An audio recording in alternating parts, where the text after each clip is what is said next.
Pada tanggal 25 Oktober 1945, tentara sekutu yang dipimpin oleh Brigadir Jenderal Malabi masuk ke Surabaya. Tanggal 27 sampai 30 Oktober 1945 terjadi kontak senjata antara para pemuda Indonesia dengan pasukan Inggris. Dalam pertempuran ini, pasukan Inggris dapat dipukul mundur. Bahkan puncak dari pertempuran tersebut adalah terbunuhnya pimpinan pasukan Inggris, Brigadir Jenderal Malabi. Pada tanggal 9 November 1945, Inggris mengeluarkan ultimatum yang berisi semua pimpinan dan orang Indonesia yang bersenjata harus melapor dan meletakkan senjatanya di tempat yang ditentukan dan menyerahkan diri dengan mengangkat tangan. Namun ultimatum tersebut ditolak oleh pihak Indonesia. Pada tanggal 10 November 1945 terjadi pertempuran yang sangat dahsyat. Pasukan Inggris menggempur Surabaya dari darat, laut, dan udara. Peristiwa 10 November ini diperingati sebagai Hari Pahlawan. Sahabat cerdas, berdasarkan bacaan tersebut, mari kita lengkapi peta pikiran berikut ini. Pertempuran Surabaya. Apa peristiwa yang terjadi? Peristiwa yang terjadi adalah pertempuran di Surabaya antara Indonesia dan Inggris. Mengapa pertempuran tersebut terjadi? Pertempuran tersebut terjadi karena Indonesia menolak ultimatum dari Inggris. Siapa yang terlibat dalam pertempuran? Yang terlibat dalam pertempuran adalah rakyat Indonesia dan pasukan Inggris. Di mana pertempuran tersebut terjadi? Pertempuran tersebut terjadi di Surabaya. Kapan pertempuran tersebut terjadi? Pertempuran tersebut terjadi pada tanggal 10 November 1945. Bagaimana pertempuran tersebut? Pasukan Inggris menggempur Surabaya dari darat, laut, dan udara. Sahabat cerdas, berdasarkan peta pikiran tersebut, kamu dapat mengembangkannya menjadi tulisan baru dengan menggunakan kata-kata sendiri. Gunakanlah kalimat efektif dalam mengembangkan tulisanmu. Kalimat efektif adalah kalimat yang mengandung gagasan pembicara atau penulis yang terdiri atas kata-kata yang mempunyai unsur SPOK. Berikut ini ciri-ciri kalimat efektif. Pertama, memiliki unsur penting atau pokok, minimal unsur subjek dan predikat. 2. Menggunakan struktur bahasa yang tepat. 3. Memenuhi kaidah ejaan yang berlaku. Dan 4. Menggunakan pilihan kata atau diksi yang tepat dan sesuai kebutuhan.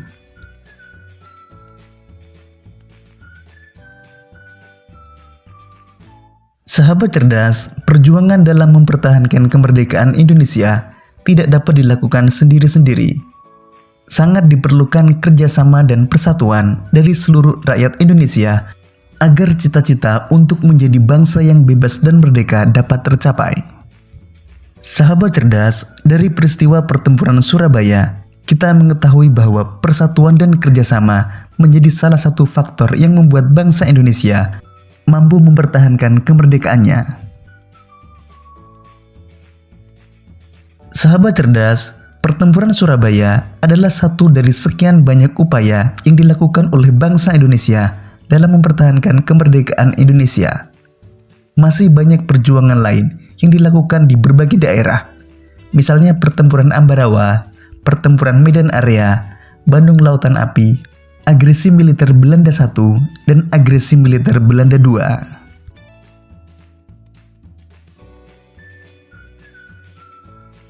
Berikut ini salah satu informasi tentang pertempuran yang terjadi di Ambarawa. Pertempuran Ambarawa. Pertempuran Ambarawa merupakan pertempuran antara pasukan sekutu dan Nika dengan Indonesia di Ambarawa. Ketika pasukan sekutu dan Nika telah sampai di Ambarawa dan Magelang untuk membebaskan para tawanan tentara Belanda, para tawanan tersebut justru dipersenjatai sehingga menimbulkan kemarahan pihak Indonesia.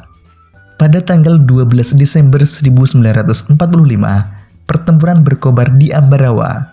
Kolonel Sudirman langsung memimpin pasukannya yang menggunakan taktik gelar supit urang atau pengepungan rangkap dari kedua sisi, sehingga musuh benar-benar terkurung.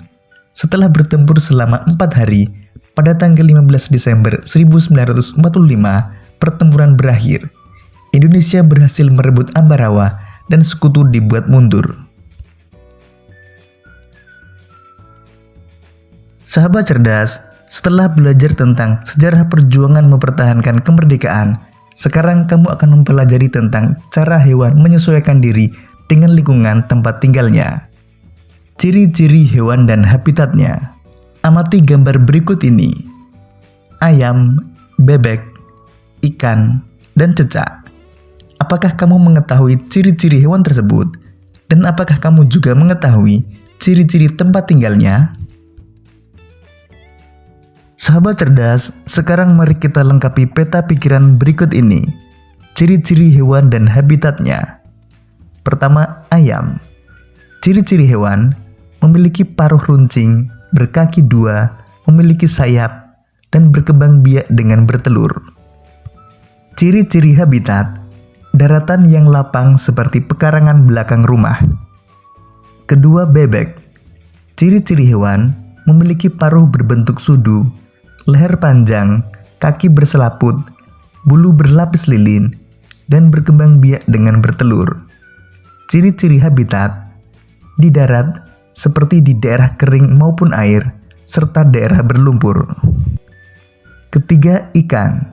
Ciri-ciri hewan: hidup di air, dapat berenang, bernapas menggunakan insang, dan memiliki sirip. Ciri-ciri habitat: perairan air tawar atau air asin. Keempat, cecak.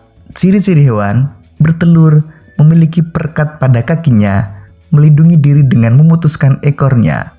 Ciri-ciri habitat: hidup di sela-sela interior rumah, dapat ditemui di pepohonan di daerah yang hangat dan lembab.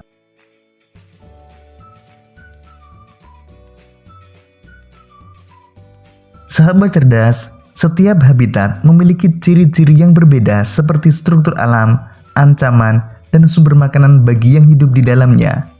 Sehingga ciri hewan harus sesuai dengan kondisi habitat agar hewan mampu mempertahankan kelangsungan hidupnya. Tuhan menciptakan makhluk hidup dengan segala keunikan dan keistimewaannya, tidak terkecuali hewan. Keunikan dan keistimewaan hewan tersebut kita kenal dengan ciri khusus. Ciri khusus pada hewan tersebut mempunyai hubungan yang erat dengan tempat tinggalnya. Misalnya, ikan memiliki insang untuk bernapas di dalam air. Cecak memiliki perekat pada kakinya untuk dapat menempel di dinding. Dan bebek memiliki selaput pada kakinya agar dapat berenang di air. Sahabat cerdas, pernahkah kamu mengamati bebek berenang di kolam? Mengapa bebek dapat berenang dengan baik? Untuk mengetahuinya, mari kita simak bacaan berikut ini. Bebek. Bebek memiliki ciri khusus yang disesuaikan dengan tempat tinggalnya. Bebek hidup di darat. Namun untuk mencari makan, bebek biasanya berada di air.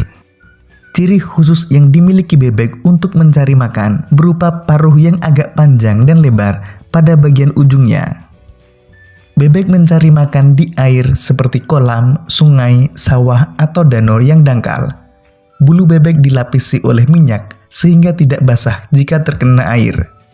Ketika bebek keluar dari air dan berada di darat, bebek biasanya mengibas-ngibaskan bulunya sehingga air yang menempel di tubuhnya keluar. Apa yang akan terjadi jika bulu bebek tidak dilapisi minyak dan air menyerap ke tubuhnya? Selain itu, bebek juga memiliki ciri khusus lainnya, yaitu selaput pada kakinya. Selaput tersebut digunakan untuk berenang.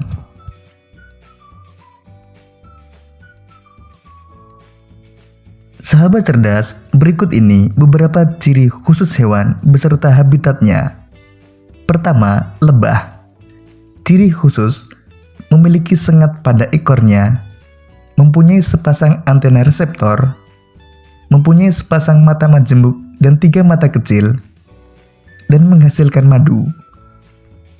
Ciri habitat: lingkungan yang memiliki banyak tumbuhan dan bunga. Kelelawar. Ciri khusus: memiliki kemampuan ekolokasi, mampu mengeluarkan bunyi ultrasonik, merupakan hewan nokturnal atau hewan yang aktif di malam hari, dan memiliki kemampuan tidur bergantung. Ciri habitat: terbiasa tinggal di tempat yang gelap dan lembab.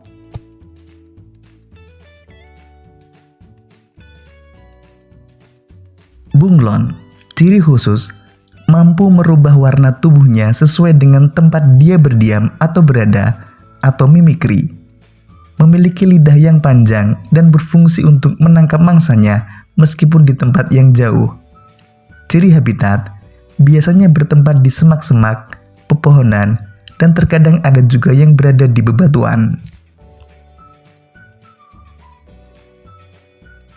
Demikian tadi sahabat cerdas pembelajaran kita pada tema 2, subtema 2, dan pembelajaran pertama.